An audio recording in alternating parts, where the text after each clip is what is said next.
Why Federal Reserve Governor Lisa Cook deserved to be fired by the president. Let's check it out.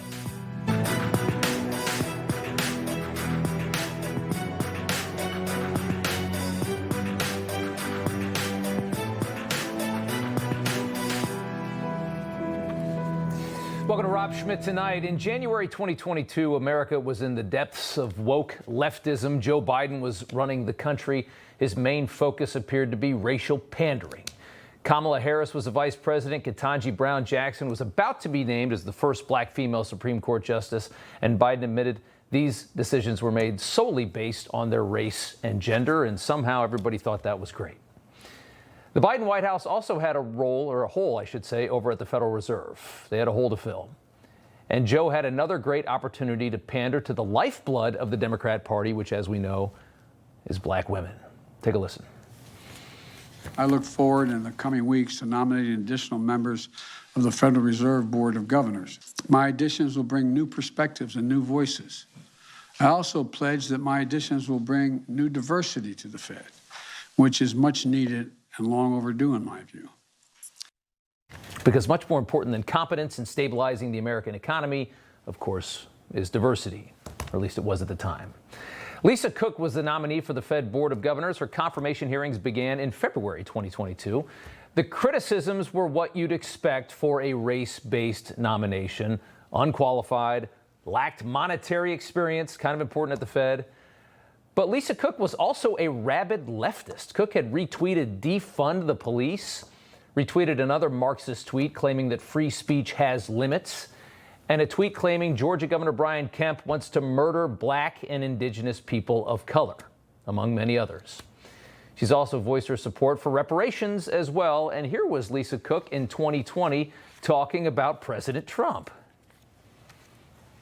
We have seen this before, and that's why my European friends told me before Trump was elected not to make fun of what was happening, to take very seriously what was happening, because they've had recent skirmishes with fascism. They know the impact of fascism, and this guy is definitely a fascist and embraces that, and will sow divisions in this country that that will take a long time to mend. Wonder how awful the Biden White House was. They saw that video, because you know they checked, and they said, Federal Reserve. Marxist ideals and racial extremism are not typically good qualities for a Federal Reserve board member. They're not supposed to be political at all, in fact. But the media celebrated Biden's big pick regardless. And if confirmed, Cook would be the first black woman to serve on the Fed's board. It would be interesting because if Lisa Cook is confirmed, she would be the first black woman to serve as a Fed governor in the Fed's over 100-year history. If confirmed by the Senate, Cook would be the first black woman on the board of the Fed. If confirmed, Cook would be the first black woman to serve on the Fed's Board of Governors. Because how have we not had a black woman on the Federal Reserve Board? How do we miss that? But the fun stopped as the confirmation hearings began and Lisa Cook was held to account. Senator Bill Hagerty, no longer in the seat of Tennessee, skewered Cook. She had little response. Well, Dr. Cook, whether intentional or unintentional, it appears that you made a number of omissions in the paperwork that you submitted to this committee, and you made several mischaracterizations of your background. Your background, although very impressive as you covered with some identity, doesn't seem related to the mission of the Federal Reserve. If I look at your list of publications and your speeches, it seems more like social science than it does economics and monetary policy. Could you describe for me in more detail what your economic specialty is? I certainly am proud of my academic background. I know that I have been the target of anonymous and untrue attacks on my academic record. Well, I'm satisfied. After the hearings ended, Senator Pat Toomey, Pennsylvania, led the charge to try and tank a very weak, racially motivated nomination to the Federal Reserve. Take a listen to this. Professor Cook has nearly zero experience in monetary policy. The White House cites as her main qualification on U.S. monetary policy her appointment as a Chicago Fed director. That appointment was made in January of this year, 2 weeks before President Biden announced Professor Cook's nomination to be a Fed governor. Professor Cook's answers to basic questions about what tools the Fed should use and how should the Fed consider using them in order to get inflation under control, her answer was nothing more than an incomprehensible word salad. Professor Cook's history of extreme left-wing political advocacy and hostility to opposing viewpoints, the combination of which I think makes her unfit to serve on the Fed. Yikes. In the end, not a single Republican senator voted for Lisa Cook. Not even Lindsey Graham, who voted for basically everybody that Joe Biden nominated and always lectures the president has the right to assemble his own team. Lisa Cook was too unqualified and too politically crazy for Lindsey Graham. Cook eked her way into the Fed with a tie-breaking vote cast appropriately by another totally unqualified racial hire. On this vote, the yeas are 50, the nays are 50. The Senate being equally divided, the Vice President votes in the affirmative and the nomination is confirmed. Under the previous order, the motion to reconsider is considered, made, and laid upon the table, and the President... And there was the moment right there. 2 years later, Chris Rufo did some digging as Lisa Cook was at the Federal Reserve, and in addition to her other liabilities, Lisa Cook also, we would find out, appears to be a plagiarist and an exaggerator, consistently inflating her own credentials despite billing herself as a macroeconomist. Cook had never published a peer-reviewed macroeconomics article and had misrepresented her publication history.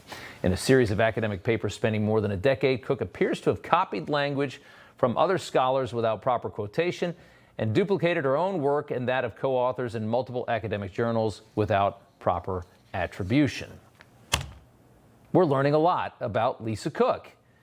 And after all of that, we finally get to the allegations at hand of mortgage fraud that seem to be pretty cut and dry because the signatures are right there in front of your face. And as Trump announced her firing and Lisa Cook announced she wouldn't leave, which is what's happened here in the last couple of days, she's going to barricade herself inside the Federal Reserve, apparently, a place she doesn't deserve to be in anyways.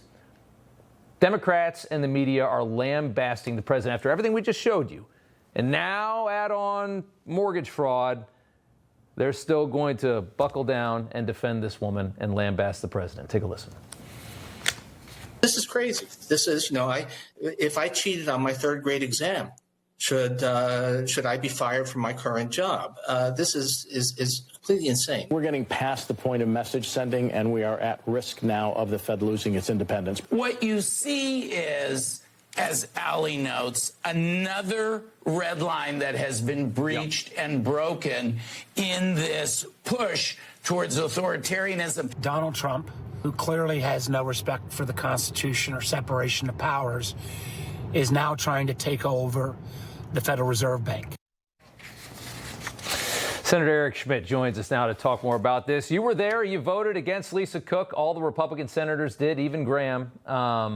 What do you make of this moment we're seeing right now? The president's getting hit with a lot of criticism for this move, but at the same time, Lisa Cook very clearly doesn't belong in that position.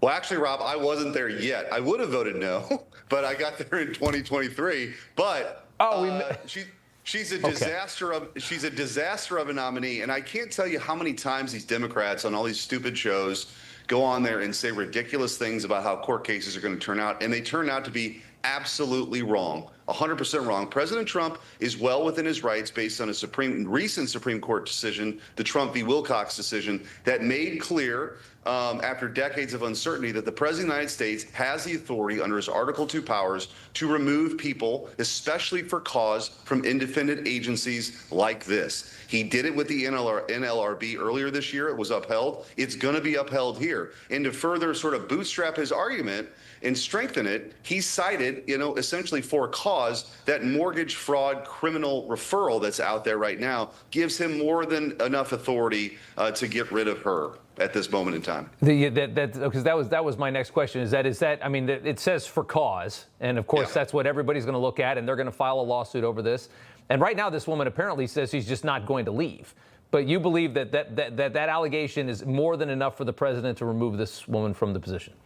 Yeah, I think he would have been able to do it even without the recent Wilcox decision, but the Wilcox decision makes it very clear. And it's almost like, listen, they've got a smart legal team over at the Trump 47 White House right now. Yeah. That for-cause thing is specifically tailored to meet within the confines of the recent Wilcox decision. So he's going to be successful here. So all the whining that they're doing on CNN and MSNBC will be for naught, and they'll look like fools once again. I bet there's a Biden-Obama judge out there that disagrees with you. Well, the good news is as they make their right? way up here, as they make their way up through the appellate court, Supreme Court, he'll be victorious. He'll be victorious. Okay, great. I want to take a look, if we can skip ahead one here, guys, take a listen to this from CNN. When you look at the full range of criminal investigations, whether it's Senator Adam Schiff or New York Attorney General Tish James or Lisa Cook, all of these are political adversaries under criminal investigation. This kind of crusade against enemies is absolutely unprecedented. So this kind of cruise is unprecedented, really, because I remember something a lot worse happening just a couple years ago. And you know what I've been saying? This is obviously retaliation. And you know what? And I know they deny all they want. I don't care. It's clearly retaliation. It's justified. What we watched them do, what they started, was the most pitiful thing I have ever seen. What the president had to go through to get back into the White House was the most ridiculous thing I've ever seen. Yeah. And I think there's a general bloodlust out there from his supporters that, you know what, it's time to get even. Because if you let him get away with what they did to him, they're just going to do it again. Well, it's why I wrote the book, The Last Line of Defense, How to Beat the Left in Court, that's available on Amazon right now. And we got the picture right there. Yeah. Yeah, when I was Attorney General of Missouri, we fought back all the lawlessness from the Biden administration on the vaccine mandates. We fought back on the censorship. We fought back on the student loan debt relief scam. So if we have the courage to fight back, Rob, we can win. This book is a playbook to go do it. I think your audience will love it. But let's also be clear here.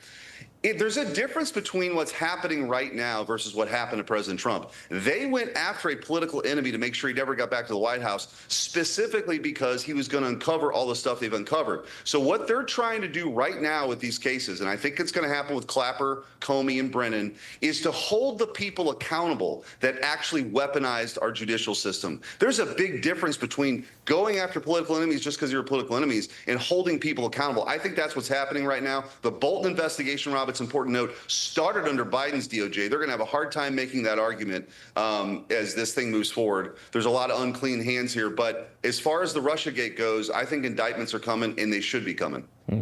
Senator Schmitt, good to see you. The new book, The Last Line of Defense. Senator, thanks a lot. We appreciate it. Thanks, Rob. Lisa Cook was part of a pattern by the woke Biden White House, very desperate for diversity, overlooking pretty much everything else. Kamala, Ketanji, both picked because Joe Biden promised that it would be a black woman. Pete Buttigieg chosen because he was gay, and then he disappeared off the face of the earth during the COVID supply chain crisis when the country needed him the most. Really the only time in 4 years the country actually needed him, and he was gone. And then there was Biden's pick for the FAA, who couldn't answer multiple questions about aviation.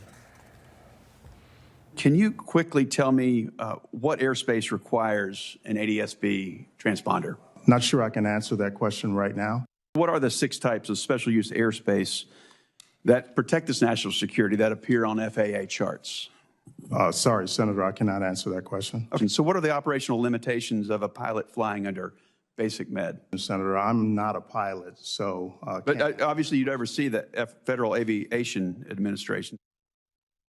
Just a little reminder of what that administration was like. Larry Elder, Mercedes Schlapp joined us now. Good to see you both. Larry, everybody's screaming about Lisa Cook. I think we proved pretty definitively in the monologue that she never belonged there in the first place.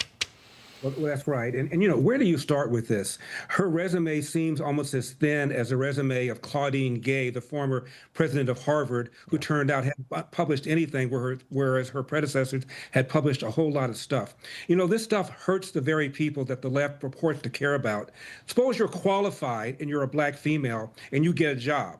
Now that these things have been dumbed down to the point where people are going to be suspicious about whether or not you are deserving of your position. Exactly. Here in California, a left-wing state, we got rid of the use of race for things like college admissions and hiring and contracting in the 90s in a left-wing state like California. Recently, they tried to undo that, and the side that wanted the race-based preferences outspent the other side by almost 10-1, and California still rejected it, even though the demographics of California have now changed so that the largest ethnic group are Hispanics. Even California doesn't want this. So Americans do not want a race, gender to be the factors in determining whether or not you get a job. It's not something that the American people even want. That's exactly right. Mercedes, go ahead. Well, DEI is dead. I think that you saw the Biden administration and the Democrats, they were so obsessed with you've got to pick a woman, you've got to pick a Black, a Hispanic, a gay, to try to fill out their administration. And I think it's just backfired tremendously. And I think you saw with President Trump early on, he signed an executive order to get rid of all the DEI initiatives in the federal government. How many millions and millions of dollars were spent in these DEI officers that were in all these different agencies doing absolutely nothing except causing havoc and not working on behalf of all the American people? And I think Lisa Cook is a perfect example of how the left has failed. They picked an unqualified Black woman to take on this very important role that should not be politicized in any way. And it's why President Trump, I think he has every right for cause to basically fire her, get rid of her. And now she's having to defend herself. For too long, you've seen that these governors, these Federal Reserve, they don't get touched by anyone. And there you have President Trump saying, wait a second, let's look into this, because obviously we've seen that the Federal Reserve, they are failing to do their job. Yeah, I mean, we saw the tweets and just the things that she believes. I mean, the Federal Reserve should not be like that. And again, Right. it just all goes back to how warped and twisted that Biden White House was. They wanted these sycophants. They wanted to inject that into every part of government and just get that rabid ideology out there all over the place. I got to leave it there, guys. Larry Elder, Mercedes Schlapp, good to see you both. Thanks. Trump wants to make Chicago safe. Pritzker and the mayor say it is. This looks really bad for the local politicians in Illinois and Chicago. Trump making a fool of them. We're going to talk to former governor of Illinois, Rod Blagojevich, coming up next. I believe the city of Chicago and cities across America would be safer if we actually had, affordable housing.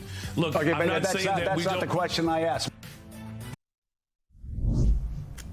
Mine is that I'm a dictator, but I stop crime. So a lot of people say, if that's the case, I'd rather have a dictator. But I'm not a dictator. I just know how to stop crime. There hasn't been a murder in D.C. since the federal crackdown began. We're going on, 13 days? You know how insane that is in a city where people get popped every day? And the president intends to keep it this way. Take a listen to this. Anybody murders something in the Capitol, capital punishment, capital punishment. If somebody kills somebody in the Capitol, Washington, D.C., we're going to be seeking the death penalty. That will certainly send a message.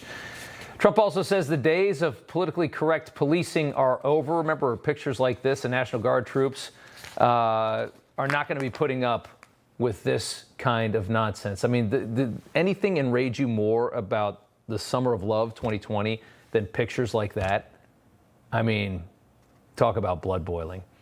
Trump says, if you spit, we hit. Saying it again. I said, you don't have to be politically correct.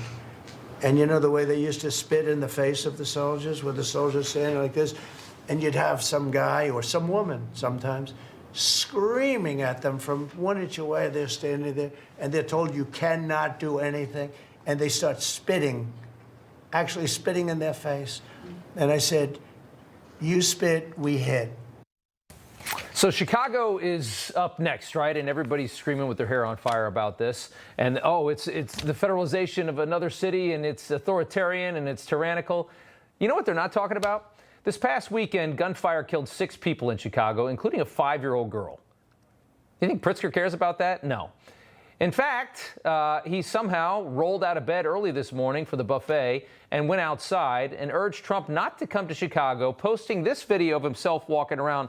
But you know when he posted it? That's dawn. I mean, that's like 6 o'clock in the morning. You know what you don't have on the streets of any big city at 6 o'clock in the morning? Criminals. They all sleep until 10 a.m. That's his effort to convince people that Chicago is safe. That's the governor of Illinois. The president had a message for Pritzker earlier today. And they're going to fight me. Like this slob of a governor you have in Illinois, this poor guy got thrown out of his business by his family. And he goes about Trump, we don't need his help. Chicago is the worst. These places are really bad. You would think that Illinois would have such a problem with crime, such a bad governor. He should be calling me and he should be saying, could you send over the troops, please? It's out of control. We will stop that problem in Chicago in 2 months. So the city's mayor, Brandon Johnson, woefully incompetent, somehow worse than Lightfoot. I don't know how Chicago managed to do this, but they somehow found somebody worse than Lightfoot. He wants, workers to replace cops, social workers to replace cops. He was on Morning Joe today. Scarborough asked him a number of times, would 5,000 more cops help? Look at how hard he had to work to not answer this question because he hates cops and he doesn't want police. 5,000 more cops on the street in Chicago. Would that help drive down crime? Well, look, policing by itself is not the full strategy. No, I understand that. Do you believe that the streets of Chicago would be safer if there were more uniformed police officers? I believe the city of Chicago and cities across America would be safer if we actually had, affordable housing. Look, okay, I'm not saying that we don't. That's not the question I asked. Yeah, there you go. Rod Blagojevich is the former Democrat governor of Illinois, and he joins us now, and it's good to have you back on.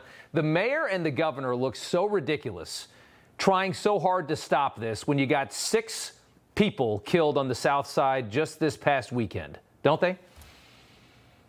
Well, worse than ridiculous. They look hypocritical, and they look uncaring, and they look grossly incompetent, almost wickedly incompetent. In Chicago this year, in the first 233 days, 254 people have been murdered. And in 80% of the cases, the people who've been murdered are black people in the neighborhoods that Governor Pritzker is far removed from and big, fancy, rich white liberals don't live in. They are hypocrites, and there's a touch of racism to this, Rob, because for the Democrats in Chicago, the Democrats in Illinois, this new Democratic Party, Black Lives Matter only for votes. But when it comes to doing something to actually make their neighborhoods safer, they turn down the offer, and they do it in a repugnant, really unflattering way. Why would Governor Pritzker not accept President Trump's help to save lives? And there is no question about it. If there was a presence of the National Guard or more police officers, there would be less crime and less murders. We have 12,000 police officers in the city of Chicago, over 100,000 gangbangers. So when Mayor Johnson says, I won't answer the question on whether or not we should get 5,000 more cops, here's another example of the ridiculous leadership we have in our city and in our state. It's such a toxic ideology that they all share. It's so sad what's happened to what used to be a pretty moderate, normal Democrat Party has just been captured by this ridiculous ideology. And the craziest thing about it is we found out that Pritzker actually did call up the National Guard, 250 National Guard troops to protect the DNC in Chicago last summer.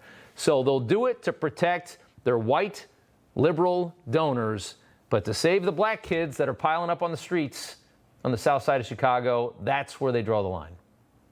That's where they draw the line. And even worse than doing it the way they're doing it is they're being pushed by these crazy left-wing lunatic socialist communists who've now become sort of like the mainstream of the Democratic Party.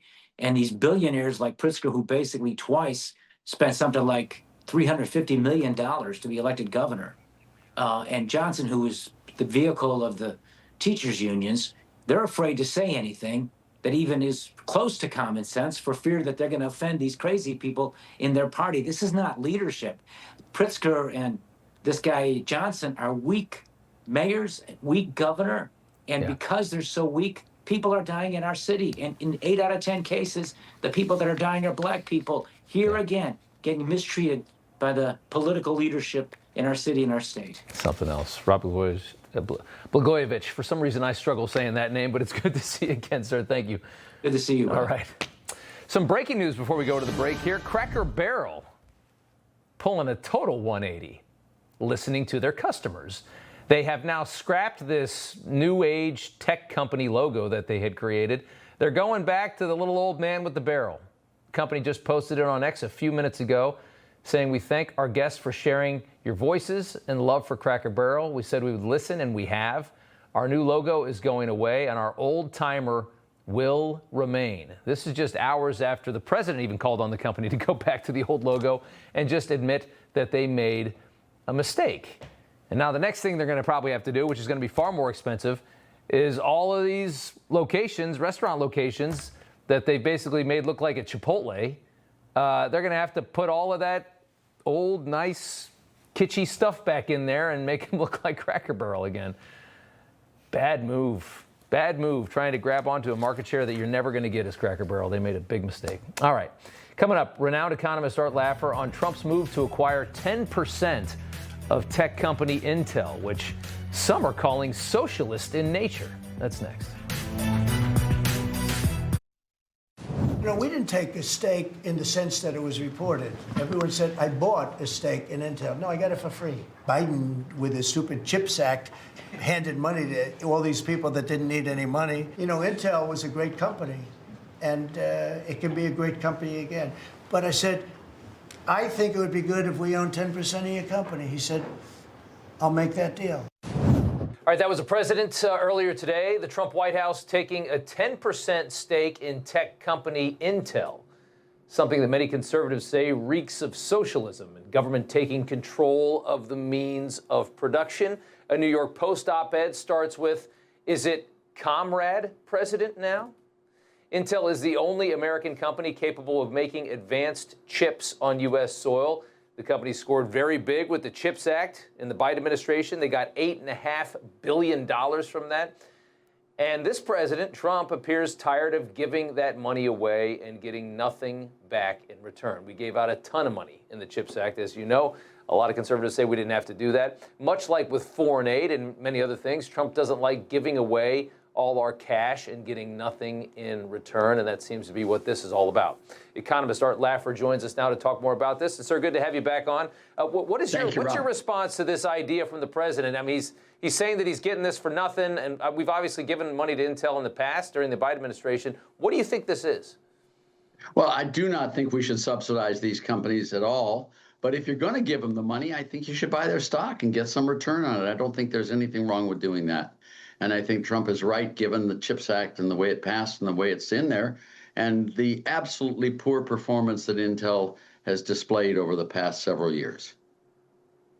It's funny because there's always been these, Trump's always been kind of a hybrid political candidate. He was never really a full Republican or Democrat. But here's a quote from Bernie Sanders. "If microchip companies make a profit from the generous grants they receive from the federal government, the taxpayers of America have a right to a reasonable return on that investment." Does that mean that you, Art Laffer, and President Trump agree with Bernie Sanders?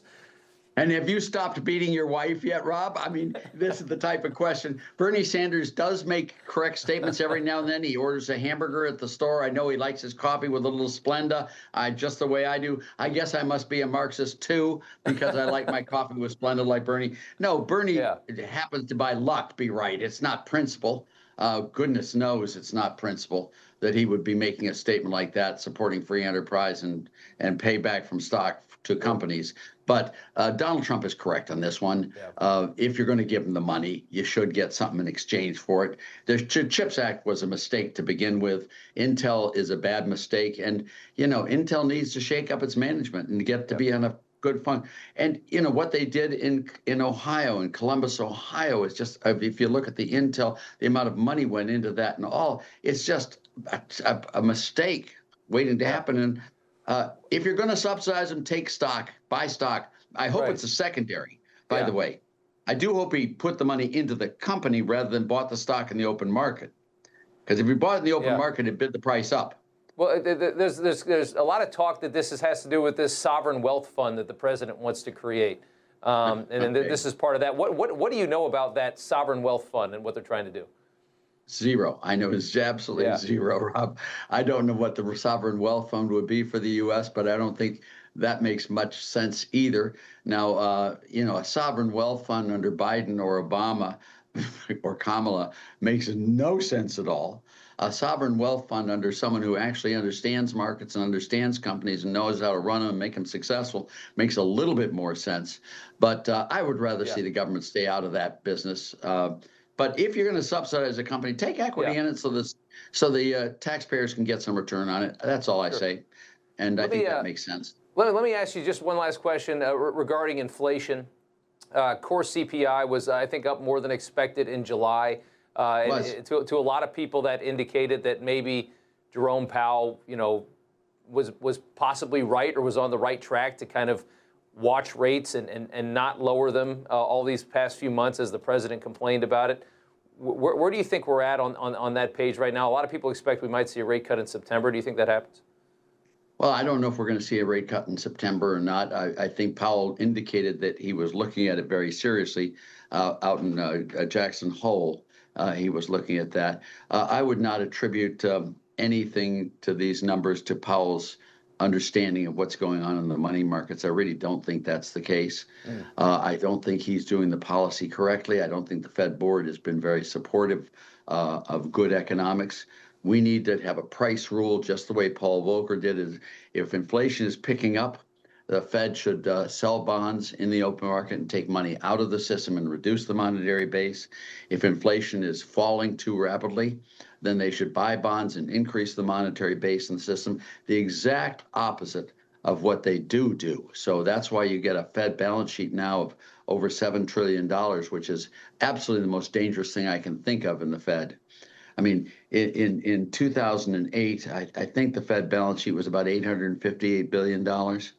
It got up to, I think, over $9.3 trillion there during all these buying of bonds and trying to keep interest rates low, which is not what the Fed's job is. The Fed is to monitor money markets so that interest rates correctly reflect what's going on in the money markets. And we're in need for a change in the Fed, a dramatic change and a dramatic change in the way we run monetary policy. Art Laffer, good to see you. Thanks so much. Thank you very much, Rob. All right, take care. 4 years since Abbey Gate, an investigation into the incompetence of the Afghanistan pullout is underway, and the 13 soldiers that were killed that day. We have a Gold Star father who was at the White House yesterday. Up next. So today marks the 4th anniversary of one of this country's darkest days, suicide bombing Kabul, Afghanistan, killing 13 members of our armed forces during the Afghan pullout. That was the Abbey Gate bombing. We all remember that. And the president honoring the fallen by signing a proclamation commemorating today as the anniversary of the Abbey Gate attack. This was yesterday. Take a look. Remember with fondness and with a little bit of joy the people that were taken from us. We're so proud of you. We're so proud of your loved ones for giving their life for our country. And I think importantly today, this is a rectification of a wrong. The fact that the President of the United States lost your loved ones through incompetence, but never acknowledged it. And your government never actually put audio there not matching the video, but the messaging was very similar there. The Abbey Gate bombing just part of the pain and the national embarrassment of Biden's pullout of Afghanistan. Our troops fleeing as the Taliban took over the country before we could even get off the ground. And when those 13 came home, remember Joe Biden checking the time on his watch. Darren Hoover is a Gold Star father of Staff Sergeant Taylor Hoover, who we lost 4 years ago today. And Darren, it's good to have you back on the show. The White House, Defense Department have launched an investigation into Abbey Gate. It'll be led by Sean Parnell. How optimistic are you feeling that we're going to finally get some answers and there's going to be some responsibility for what happened 4 years ago? After being in the office and speaking with Secretary Hegseth and the Vice President and the President, very hopeful. It's a lot more so much more so than what President Biden ever thought about doing, because he didn't do squat. It's this administration that's come in, and they promised us, that it's going to get taken care of, and we're putting our trust in them.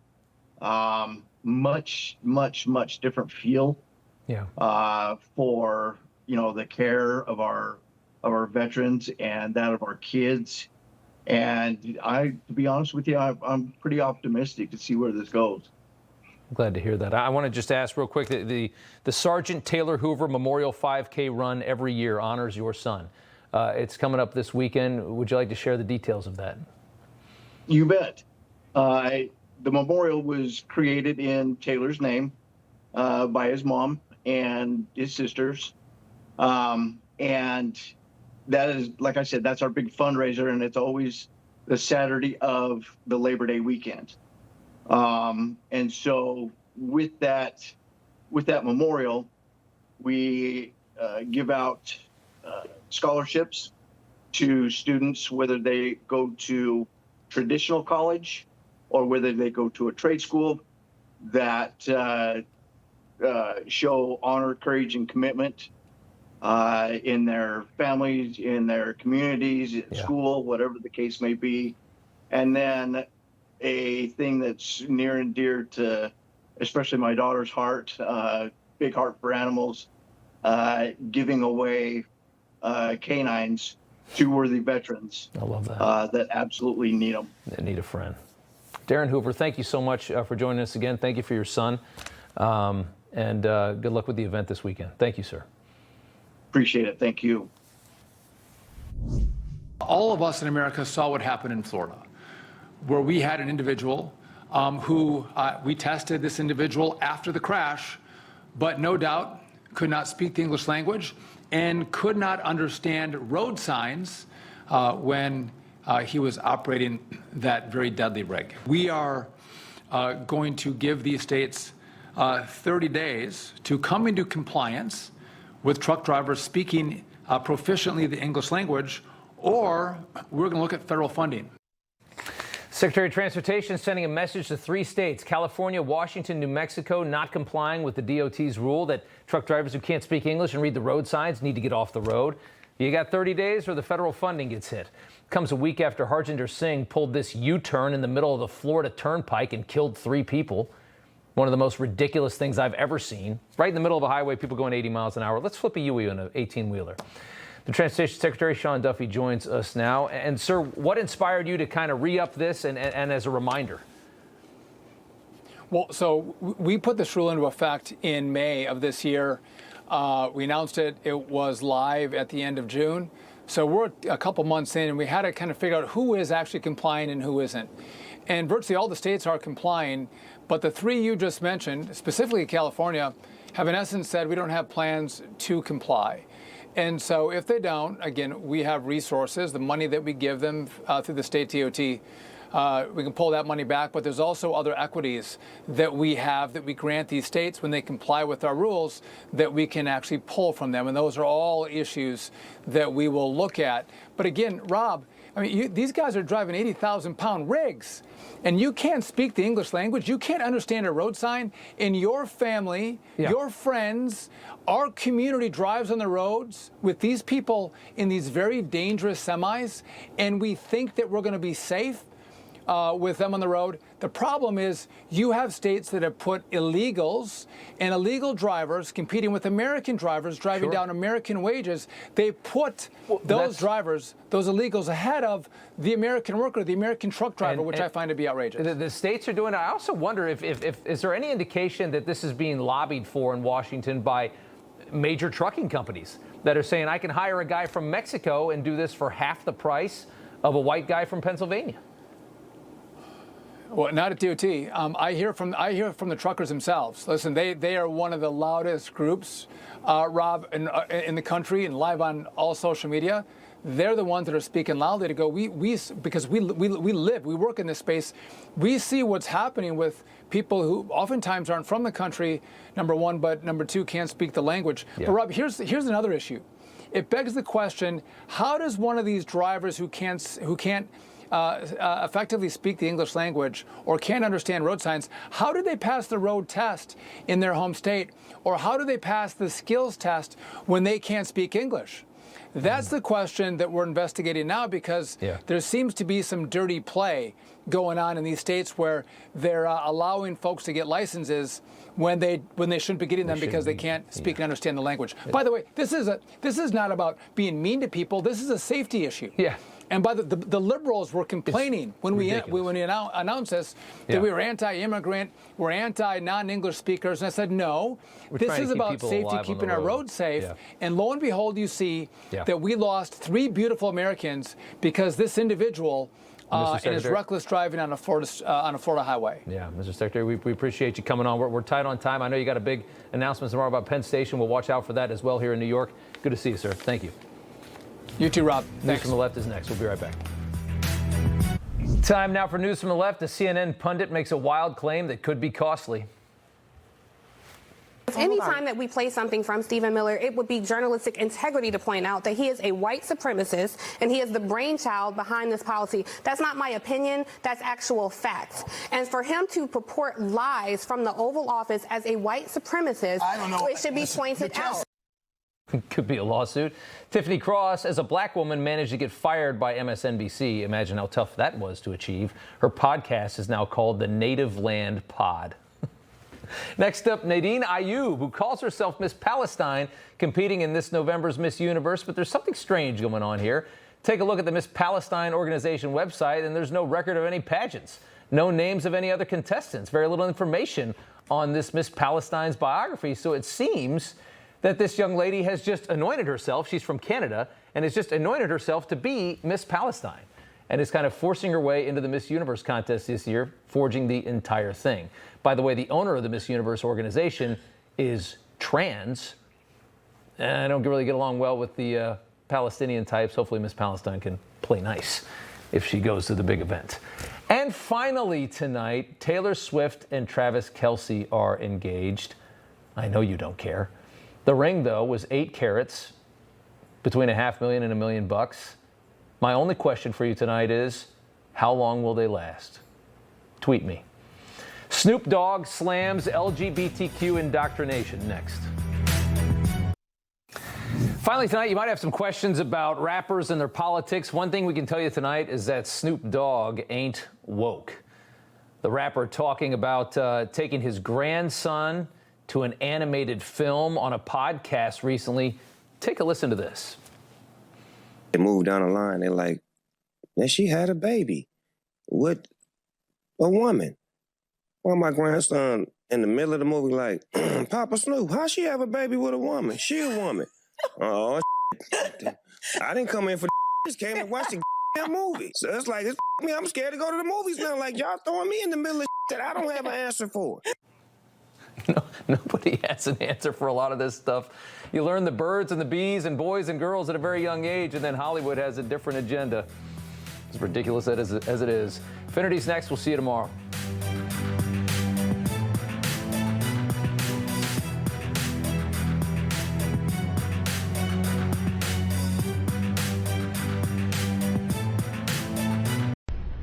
You know, everybody's reporting the same stories, the same spin. You turn the channel, it's always the same. But not us. We're different. We report the real news. No spin, just the facts. Turn to us, and you won't turn back. Tune in to Rob Schmitt tonight on Newsmax.